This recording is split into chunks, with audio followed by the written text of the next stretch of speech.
Welcome back in. Blue skies and a cooler breeze. How about this view of our Marblehead Lighthouse Cam to kick off the weekend? You can see the water's a little bit choppy due to that northwest wind behind the cold front, and temperature is going to be much cooler than average through the evening. Be sure to take that free WTOL 11 weather app for high school football tonight, showing you temperatures dropping down to the low 70s by kickoff, with that northwest wind gradually subsiding after sunset. It's going to be a cooler evening for Charlie's Dodge Chrysler Jeep Ram Big Board Friday. Winds down to about 5 to 10 miles an hour. By the second half, you'll be glad you have that hoodie or light jacket. Right now, we're sitting in the mid 70s in Toledo, low 70s on the lakeshore, low 70s north and west of the metro. That is all thanks to this cold front that is now pushing off towards the Atlantic coast and an area of low pressure that brought our rain and thunderstorms yesterday. Now, if we zoom in on this low, you may notice that counterclockwise rotation almost looks like a hurricane, but here in the Midwest.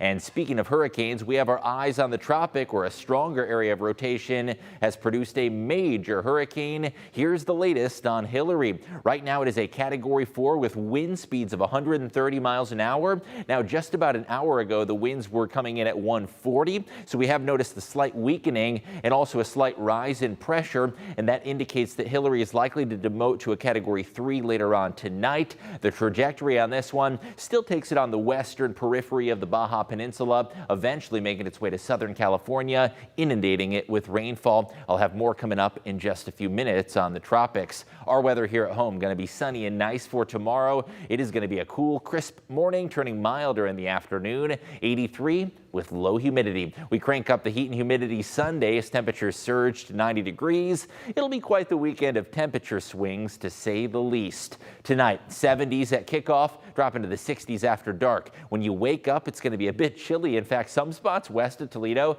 like Henry and Defiance counties, could drop down to the upper 40s. It'll be cool and crisp for that morning walk. Looking into the afternoon, temperatures topping out in the low 80s with a milder setting, but still low on the humidity scale. As we head towards Sunday, the summer heat's going to be back in action. Temperatures will be near 90. It'll be just a little bit humid, but not overbearing compared to what it could be in the middle of July, let's say. We are going to be warmer than average through the latter half of July, with a high pressure ridge to our southwest. Areas like Dallas and Houston going to feel the brunt of that heat. And yes, it will extend into the Great Lakes, but it's not going to be that awful here. And we've seen far worse as far as heat is concerned. We'll be near 90 degrees Monday, Tuesday, Wednesday, seeing a slight drop in humidity levels Wednesday. And our next shift in the weather pattern is going to come next Saturday. A cold front could spark some scattered thunder showers and also usher in some cooler days. But if you like it cooler, we've got something for you this weekend. If you like it hotter, also got some summer heat. John,